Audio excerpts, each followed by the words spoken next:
Salut à tous, le journal du foot de ce mercredi 5 février. C'est la dernière polémique en provenance d'Espagne et lorsque Lionel Messi est impliqué, cela prend tout de suite une ampleur XXL. L'international argentin a durement répondu à des propos tenus par Eric Abidal mardi soir. L'attaquant blaugrana n'a pas apprécié que le Français, secrétaire technique du Barça, ait critiqué l'investissement des joueurs dans une interview à la presse catalane. Sur Instagram, le sextuple Ballon d'Or a exprimé son mécontentement et la direction dans son ensemble est visée, pas seulement Abidal. Sincèrement, je n'aime pas faire ce genre de choses, mais je crois que chacun doit assumer ses responsabilités et ses décisions.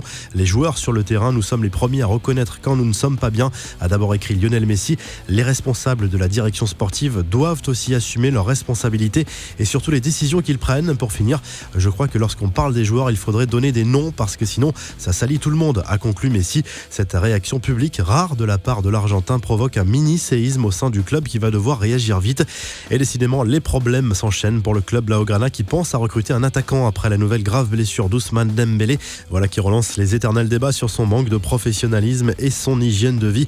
La saison du champion du monde est terminée ou presque après sa rupture complète du biceps fémoral. Dembélé a déjà manqué plus de 60 matchs sur blessure depuis son arrivée au Barça en 2017. C'est déjà l'équivalent d'une saison entière et ce chiffre va s'alourdir avec cette rechute. Kylian Mbappé, très proche de son coéquipier, lui a adressé un message de soutien sur les réseaux sociaux.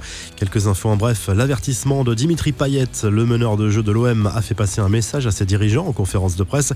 Si le club se qualifie pour la Ligue des Champions mais ne se renforce pas, il réfléchira clairement à un départ.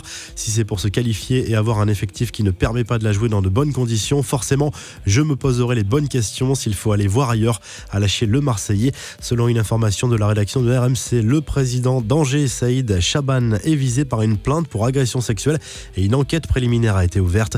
L'homme d'affaires est à la tête du club depuis 2011. Scène un peu folle en Angleterre après un but magnifique du Français Saint-Maximin avec Newcastle contre Oxford en Cup. Dans le parquage réservé aux visiteurs, l'un des fans des Magpies s'est fait remarquer en exhibant ostensiblement ses parties intimes en pleine tribune. Une situation diffusée en direct par la BBC. Le coup de gueule de Thiago Mendes, accusé sur les réseaux sociaux d'abuser des sorties nocturnes. Le milieu de terrain lyonnais s'est exprimé pour démentir ces allégations. Il s'en prend notamment aux médias qui relaient ces rumeurs. Gelson Martins va prendre très cher, exclu lors de la défaite de l'AS Monaco à Nîmes pour avoir poussé l'arbitre. L'ailier portugais risque 8 mois de suspension. Son cas sera examiné ce jeudi par la commission de discipline. Enfin, cette info d'un site spécialisé souvent très bien informé, le futur maillot du PSG pour la saison 2020-2021 devrait bien reprendre le mythique modèle Echter caractérisé par une bande rouge centrale encadrée par 2 liserés blancs. Un design très apprécié par les supporters. La revue de presse, le journal L'Équipe revient sur le succès du PSG à Nantes 2-1 et salue surtout la grosse prestation de Keylor Navas dans les buts parisiens. De bon augure à l'approche des huitièmes de finale de la Ligue des Champions. En Italie, Tuttosport partage sa une entre la nomination de Moreno Longo sur le banc du Torino et Cristiano Ronaldo qui fête ses 35 ans ce mercredi. L'attaquant de la Juve, en pleine forme en ce moment, se dit prêt à jouer jusqu'à 40 ans. En Espagne, c'est l'affaire Messi-Abidal bien sûr qui fait la une des journaux. Le journal Sport parle de tsunami sur le FC Barcelone qui n'avait pas besoin de cette affaire.